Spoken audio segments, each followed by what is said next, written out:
Algunos descarriados que he conocido están esperando que antes de morir Dios les dé la oportunidad de arrepentirse de sus pecados y lograr salvarse.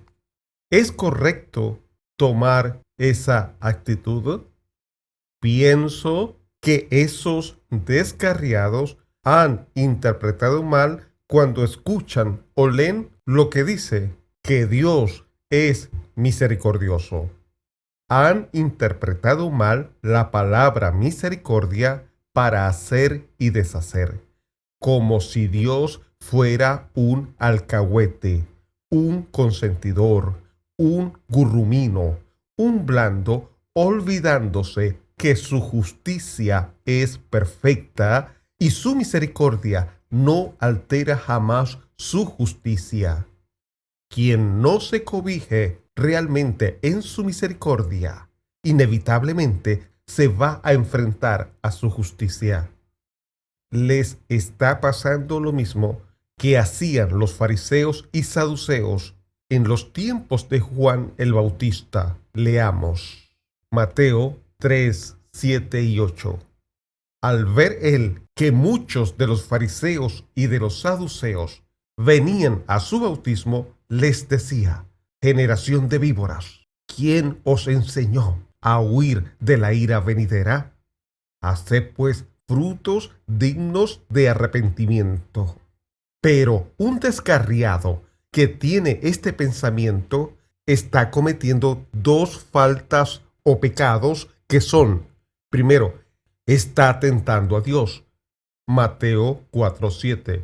Jesús le dijo: escrito está también, no tentarás al Señor tu Dios. Sabiendo que la muerte es impredecible en la mayoría de los casos, ellos, los descarriados, están jugando con sus propias vidas. Y el Evangelio no es como algunos lo interpretan, como una religión más, sino que es algo de vida o muerte. La Biblia dice, Apocalipsis 20:15, y el que no se halló inscrito en el libro de la vida fue lanzado al lago de fuego. ¿Cuántos descarriados que he conocido me he enterado que murieron de forma repentina sin aparentemente tener tiempo de arrepentirse? Por eso digo que el descarriado está tentando a Dios, porque teniendo el conocimiento lo ignora voluntariamente. Santiago 4:17. Y al que sabe hacer lo bueno y no lo hace, le es pecado. Tengo una hermana en la congregación que cuando era niña escuchaba a su abuela decir, abro comillas, líbrame, Señor, de una muerte repentina en la cual yo no pueda perdonar y pedir perdón. Cierro comillas.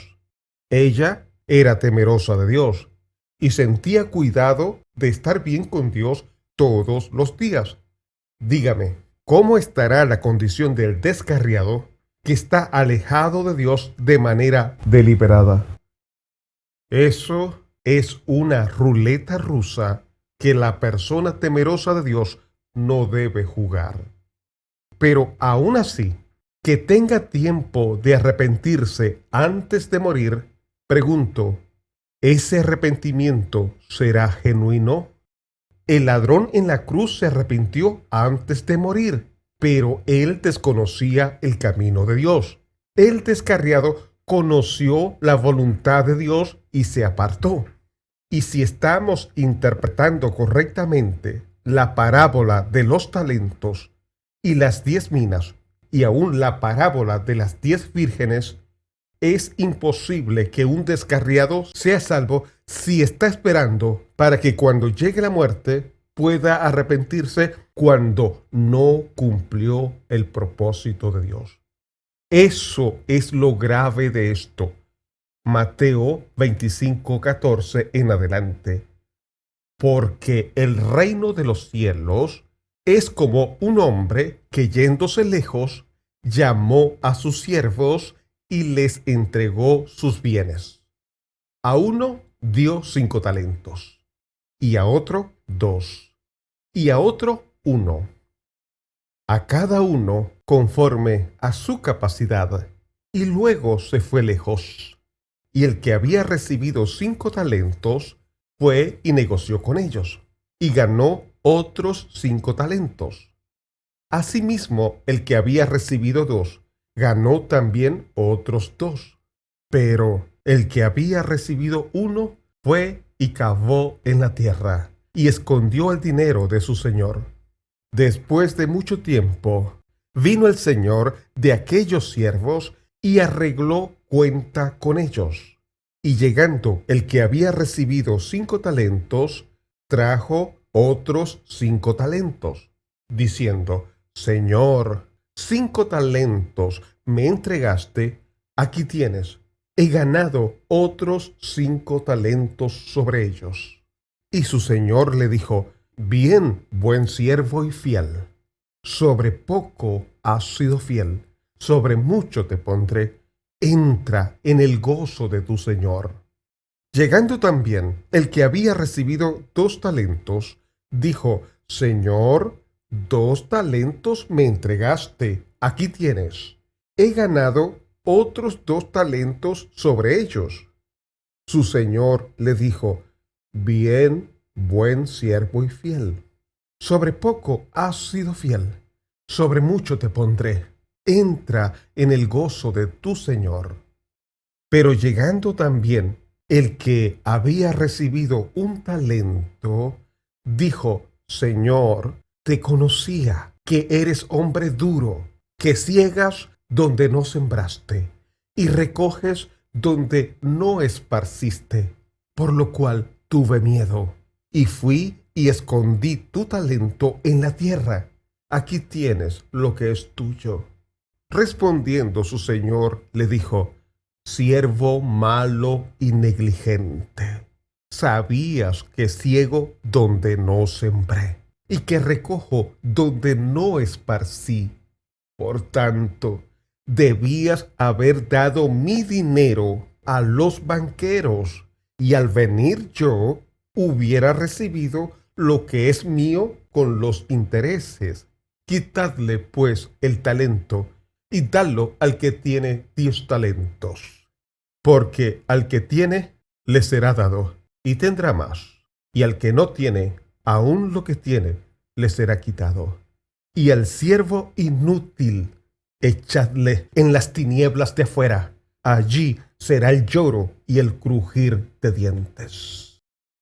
Primero, aclaremos términos. Cuando habla de talentos en Mateo 25, 14 al 30, no está hablando ni siquiera insinuando que se está refiriendo a los talentos naturales que posee cada persona, como pintar, cantar, tocar instrumentos, entre otros.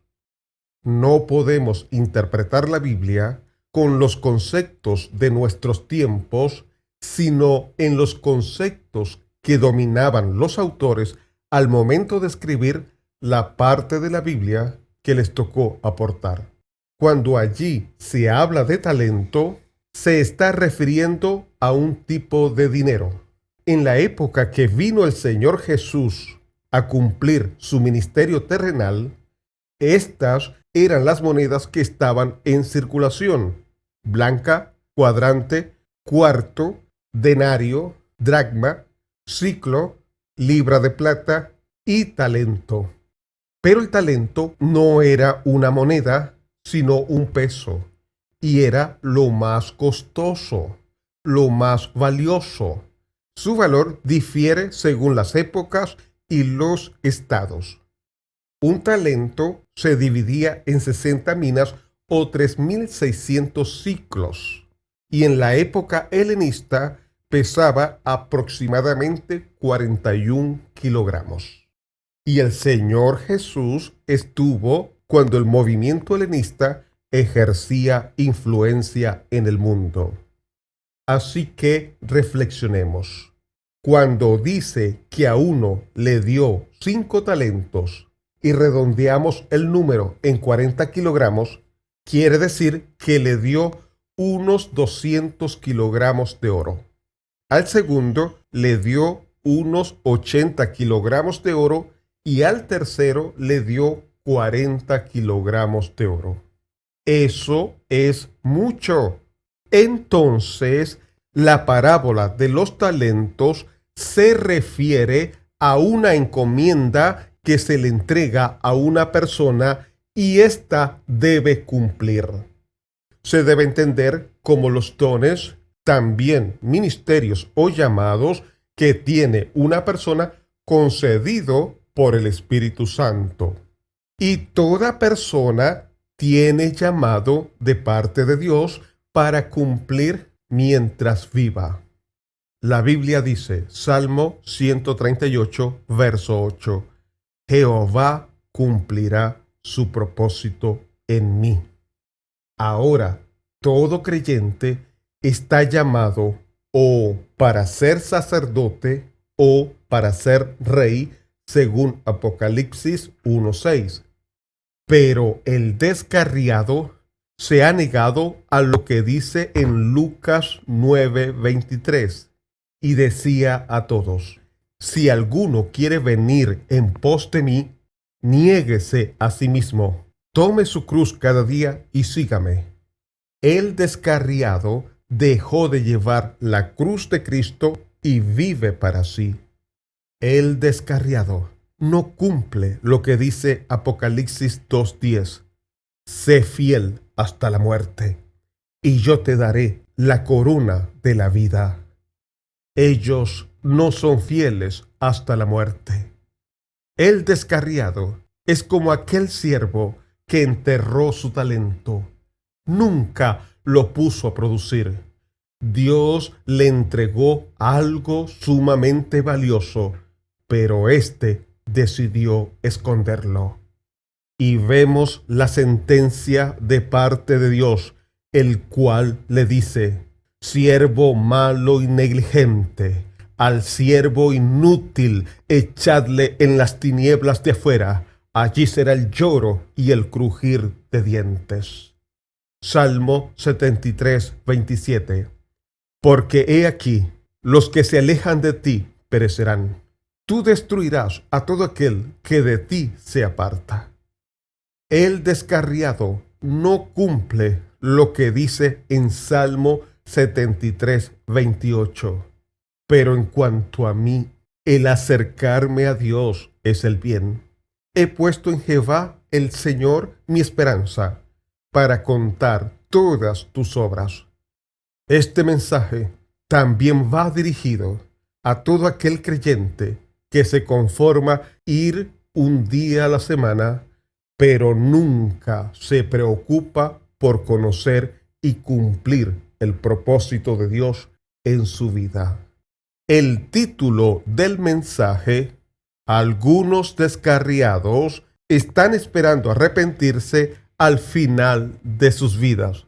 ¿Y quién les habló? Su amigo Omar Duareb.